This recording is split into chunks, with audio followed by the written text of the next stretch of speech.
Assalamualaikum warahmatullahi wabarakatuh. Salam sejahtera. Selamat pagi. Bismillahirrahmanirrahim. Anak-anakku yang saya cintai dan saya banggakan, khususnya kelas 7 di SMP Negeri 287 Jakarta. Kali ini kita berjumpa dalam materi masih yaitu Kerajaan Hindu-Buddha di Indonesia untuk pelajaran IPS. Saya berharap kalian terus menjaga protokol kesehatan untuk menghindari COVID-19. Dan saya berharap kalian dan keluarga sehat-sehat selalu. Baiklah anak-anak sekalian, kita mulai materi pada hari ini mengenai kerajaan Hindu-Buddha di Indonesia. Perjumpaan yang kemarin itu, ya sebelum awal puasa, libur kalian di awal puasa kemarin kita sudah membahas mengenai kerajaan Hindu-Buddha yaitu Mataram Hindu atau Mataram kuno ya. Kita bahas lagi sebentar di sini. Kerajaan Mataram Hindu atau Mataram kuno adalah salah satu kerajaan Hindu-Buddha yang ada di Indonesia, ya. Selain ada Kutai dan Tarumanegara. Nah, Mataram Hindu atau Mataram kuno ini termasuk dalam kerajaan Hindu-Buddha pertama di Indonesia juga ya. Agama daripada Mataram kuno, ya, kerajaan Mataram kuno yaitu Hindu Siwa atau Buddha Mahayana. Nah, kemudian dinastinya di sini ada beberapa ya, yaitu Sanjaya dan Sailendra. Kemudian di sini ada terjadi penyatuan di masa Raka Ipikatan yang menikahi Pramawardhani, yaitu Pramawardhani ini dari dinasti Sailendra dan kemudian Raka Ipikatan dari dinasti Sanjaya. Dan masing-masing dinasti ini mempunyai aliran agama yang berbeda, di mana Sailendra memeluk agama Buddha dan Sanjaya memeluk agama Hindu. Nah, kemudian keruntuhan dari Mataram Hindu itu akibat bencana alam atau letusan Merapi, tetapi tidaklah runtuh, hanya pusat kekuasaan saja yang dipindahkan dari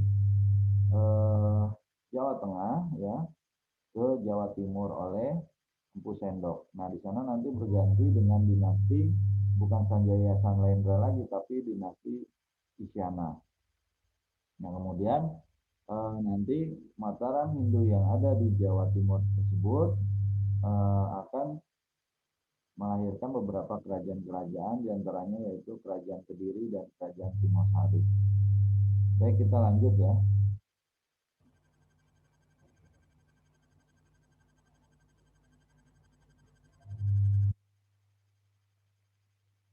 Nah, ini adalah peninggalan-peninggalan dari Kerajaan Mataram Hindu ya.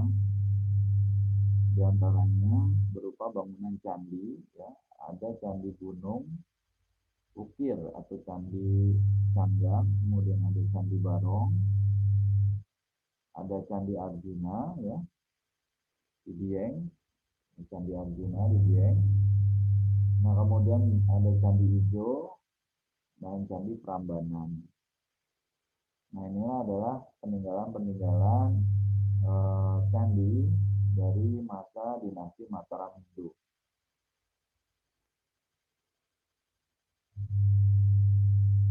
Kemudian dari dinasti Mataram Buddha, ya, dari dinasti Mataram Buddha, di sini ada beberapa peninggalan candi, yaitu Candi Borobudur, kemudian Candi Ngawen, Candi Plosan, ya, ada Candi Sari dan Candi Banyunibo, ya. Ini beberapa peninggalan dari Mataram yang menganut aliran Buddha. Nah, kemudian kita lanjut.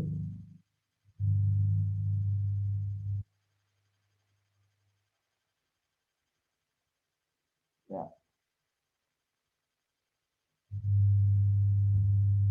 Nah, ada kerajaan Medangkamulan atau Mataram Hindu Jawa Timur Kahuripan yang saya sebut tadi adalah dinasti Isyana. Ini merupakan dinasti dari keturunan Empu Sendok yang memindahkan kerajaan Mataram Hindu dari Jawa Tengah ke Jawa Timur akibat bencana letusan Gunung Merapi. Nah, ini ciri-cirinya yang pertama adalah merupakan perpindahan dari Jawa Tengah, dipindah oleh Empu Sendok, kemudian sumber yang menerangkan keberadaan Mataram Hindu di Jawa Timur ini yaitu ada prasasti Ngantang atau prasasti kemenangan atas Sriwijaya, kemudian Raja Empu Sendok, kemudian berganti ke Dharma Wangsa, Teguh, dan Airlangga ya. Nah, ini adalah kisah atau ciri-ciri dari kerajaan Mataram Hindu yang ada di Jawa Timur, yang merupakan perpindahan dari kerajaan Mataram Hindu dari Jawa Tengah.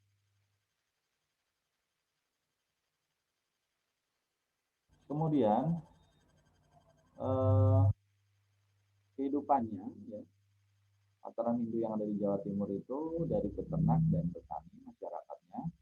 Kemudian Empu Sendok membangun bendungan Waringin Sapta untuk pengairan dan penanggulangan banjir. Ya. Nah, agamanya Hindu aliran Wisnu. Nah, sastranya Arjuna Wiwaha karya Empu Kanwa. Ini peninggalan-peninggalannya.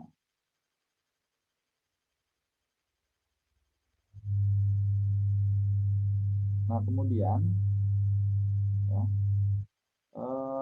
kerajaan tersebut memiliki pelabuhan yang ramai di ujung Galuh, Surabaya. Ya. Mereka mendirikan pelabuhan di Surabaya dan bersaing dengan Sriwijaya yang pernah dalam menguasai Malaka. Ya. Jadi bersaing dengan Sriwijaya yang menguasai Malaka. Nah, kerajaan kemudian dibelah menjadi dua, yaitu Panjalu dan Jenggala. Ya. Panjalu dan Jenggala oleh Airlangga untuk keturunannya. Jadi dibagi dua ya, antara kerajaan Kediri dan kerajaan Singosari nantinya. Awalnya bernama Panjalu dan Jenggala sebelum menjadi Kediri dan Singosari.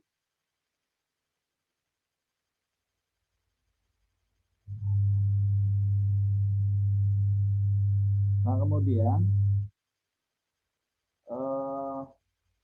di sini ada peninggalan dari kerajaan Mataram Hindu di Jawa Timur, yaitu Candi Patirtan atau Belahan.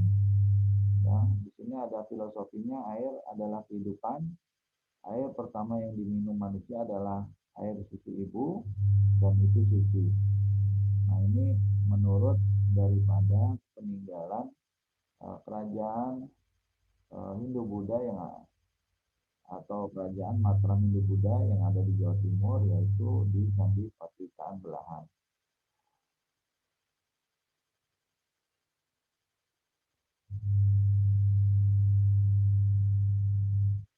Nah, kemudian lanjut setelah kerajaan Mataram Hindu di Jawa Timur, setelah terbagi dua menjadi Panjalu dan Jenggala. Nah, di sini kita beralih ke kerajaan Kediri ya. Nah, di sini diterangkan bahwa Panjalu berubah nama menjadi Kediri ya. Seperti tadi saya terangkan, Kediri pada masa kini dikenal dengan Kediri di Jawa Timur ya. Nah, berhasil mengalahkan Jenggala dan menjadi penguasa di Jawa ya, kerajaan Kediri ini. Agamanya Hindu, kehidupannya peternakan, pertanian, dan melanjutkan masa sebelumnya.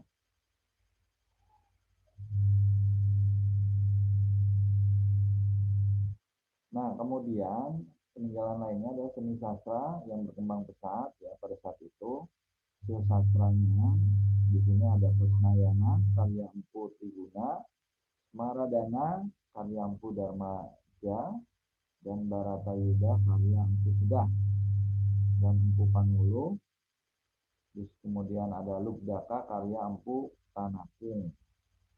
Rajanya yang berkuasa di Kediri itu ada Bhameswara, Jayabaya, Sarweswara, Aryaswara, Sri Gandra, Kameswara, dan Kertajaya. Ini raja yang terakhir. Nah, kemudian Kerajaan Kediri mengalami keruntuhan karena diserang oleh Ken Arok dari Singosari. Nah, Singosari ini adalah eh, kerajaan yang didirikan setelah menghancurkan Kerajaan Kediri, dan Singosari merupakan sisa-sisa dari kerajaan Jenggala yang dikalahkan oleh Kerajaan Panjalu, yaitu Kediri saat sebelum eh, raja-raja ini berkuasa ya. Kemudian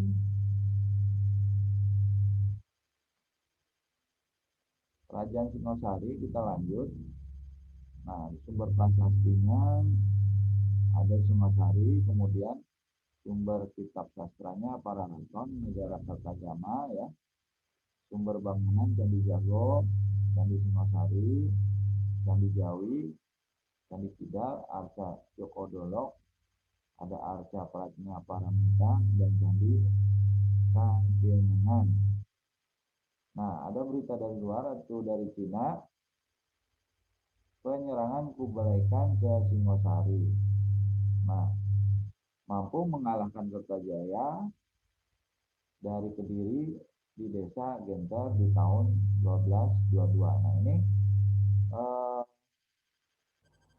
awal Singosari mengalahkan Kertajaya. Nah, kemudian di akhirnya Singosari pun runtuh ya ketika dijabat oleh rajanya Kertanegara dan dikalahkan oleh penyerangan Kublai Khan. Nah, kemudian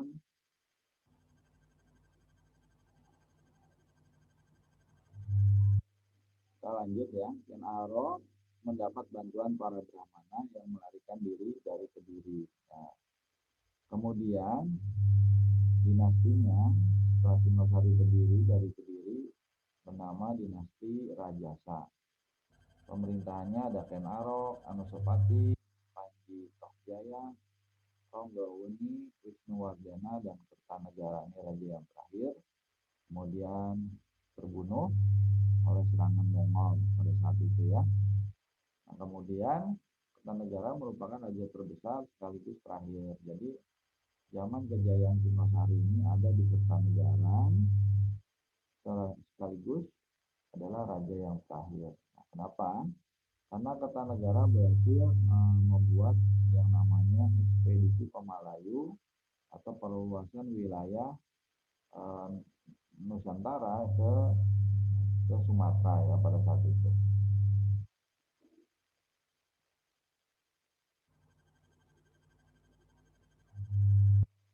Nah, ini adalah eh, kebijakan yang dibuat oleh Kertanegara, raja yang terbesar pada saat itu dan sekaligus terakhir yang memimpin Singosari, yaitu melakukan ekspedisi Pamalayu atau penaklukan Melayu ya. Kemudian Kertanegara ini menjalin persahabatan dengan Jampang ya, atau yang sekarang dikenal dengan Kamboja, dan negara sahabat lainnya untuk membendung serangan Kublai Khan atau Cina ya. Jadi walaupun beliau berhasil membendung serangan Cina, tetapi Cina dapat menerobos pertahanan Kertanegara saat itu karena ada pengkhianatan di dalam kerajaan Singosari sendiri, yaitu di mana adik iparnya ya Jayakatwang mengkhianati daripada kakak iparnya itu Kertanegara dan bersekutu dengan Kublai Khan Cina untuk menghancurkan dinasti daripada Kertanegara ya. Kemudian dinasti tersebut hancur dan digantikan oleh kerajaan Majapahit.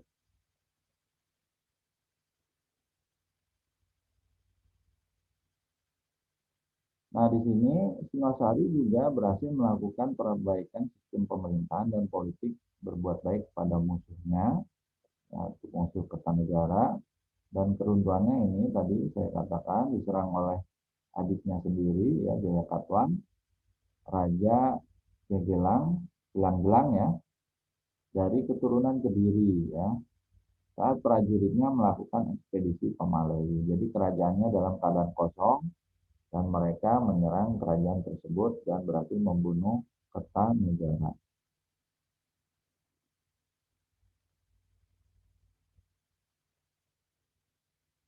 Nah, ini adalah beberapa peninggalan dari situs-situs kerajaan Singosari ya. Nah, ini Candi Jawi ada ya. Kemudian Candi Sidang, Candi Jago, kemudian Candi Singosari, ya ada Patirtan dan Watu Gede ya. Nah, ini peninggalan-peninggalan dari kerajaan Singosari.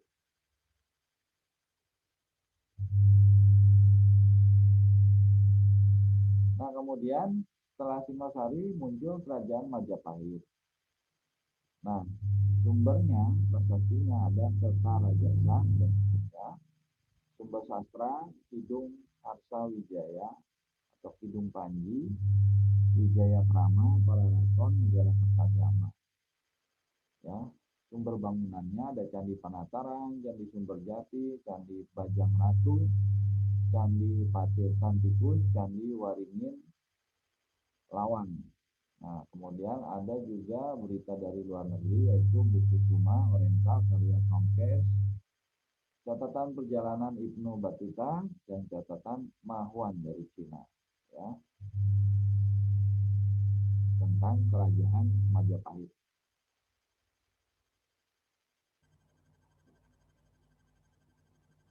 Majapahit merupakan kelanjutan dinasti Rajasa dari Singosari karena Raja Wijaya merupakan menantu raja terakhir Singosari yaitu Kertanegara. Ya, setelah Kertanegara terbunuh, dilanjutkan oleh menantunya yaitu Raden Wijaya ya, yang berhasil mengalahkan Jayakatwang dan pasukan Cina Kublai Khan di Jawa. Nah, kemudian beliau mendirikan kerajaan Majapahit. Nah, Raja Majapahit yang pertama ya Raden Wijaya, menantu Kertanegara, bergelar Kertarajasa. Kemudian raja keduanya ada Jayanegara, raja ketiga ada Tribuana Tunggadewi, kemudian ada juga Raja Hayam Wuruk. Nah, Majapahit mengalami perkembangan pada masa Raja Hayam Wuruk.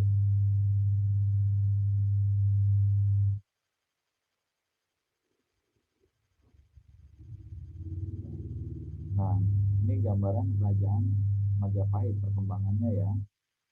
Diterangkan bahwa masa Jaya Negara, nama Raja Gajah Mada sudah muncul sebagai bayangkari atau pengawal raja. Jadi Gajah Mada ini dia sebagai pemimpin bayangkari pengawal raja di masa Jaya Negara ya. Sudah ada. Kemudian di masa Tribuana Tunggadewi, raja berikutnya yang ketiga, Gajah Mada diangkat menjadi patih karena jasanya saat pelantikan itu berucap sumpah palapa.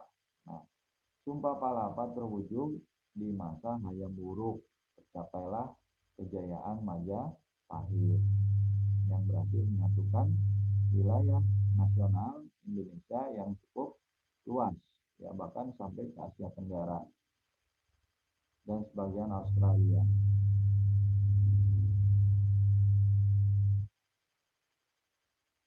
Nah, Majapahit juga mengalami keruntuhan. Penyebab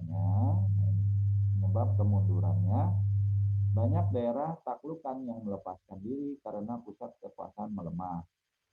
Kemudian muncul kerajaan Islam Demak ya, yang merupakan dari keturunan Majapahit sendiri, yang juga menjadi pusat kekuasaan yang baru atau saingan Majapahit.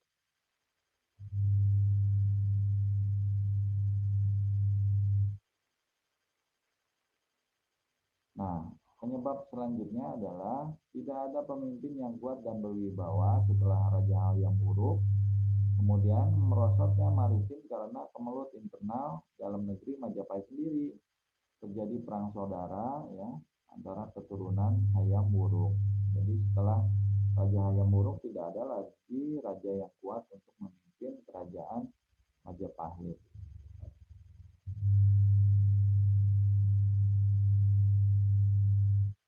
Nah, ini peninggalan-peninggalan candi kerajaan Majapahit ya.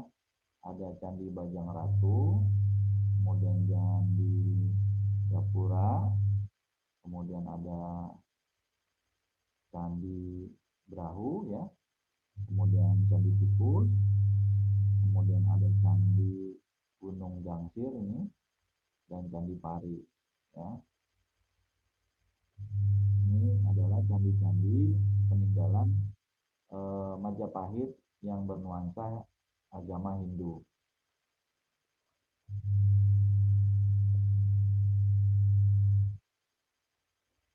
Nah, selanjutnya kita membahas mengenai kerajaan Sriwijaya ya, yang ada di Sumatera Selatan. Nah, sumber prasastinya ada Talangtuong, Sebutan Bukit, Palas Pasema, Karangberahi. Nah, sumber asing ada catatan biksu, Ising, catatan dinasti Tang, prasasti Nalanda. Nah, sumber bangunannya Candi Muara Takus, Biaro Bahal, nih ya. Rajanya ada Dapuntah yang Sri Jayanaga, kemudian letaknya Palembang, Sumatera Selatan. Kehidupannya pelayaran yang maju, hasil hutan, rempah, dan hasil bumi lainnya. Nah, ini jadi kalau Sriwijaya itu terbalik ya kehidupannya dibandingkan dengan kehidupan kerajaan-kerajaan yang ada di Jawa. Kalau di Jawa itu mengandalkan pertanian, kalau Sriwijaya ini mengandalkan pelayaran atau perdagangan.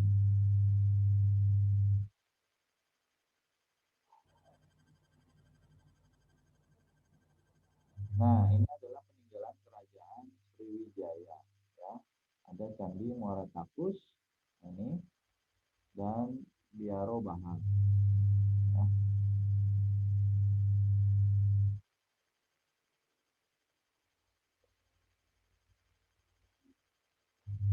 Baik, itu adalah kisah dari beberapa kerajaan Hindu Buddha yang ada di Indonesia yang kemarin minggu sebelumnya kita sudah membahas, yaitu mengenai kerajaan Mataram, dan kita sudah bahas kali ini ke kerajaan Sriwijaya. Jadi kalian bisa mengulang kembali ya,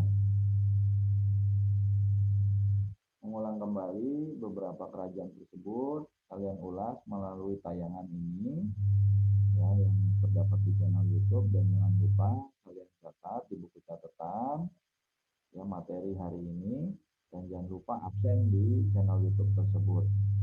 Oke, baik, terima kasih anak-anak sekalian, kurang lebihnya mohon maaf dari Bapak, dan jangan lupa Bapak berpesan selalu untuk menjaga kesehatan ya. Terima kasih, kurang lebihnya mohon maaf, sampai jumpa di episode mendatang. Assalamualaikum warahmatullahi wabarakatuh. Salam sejahtera.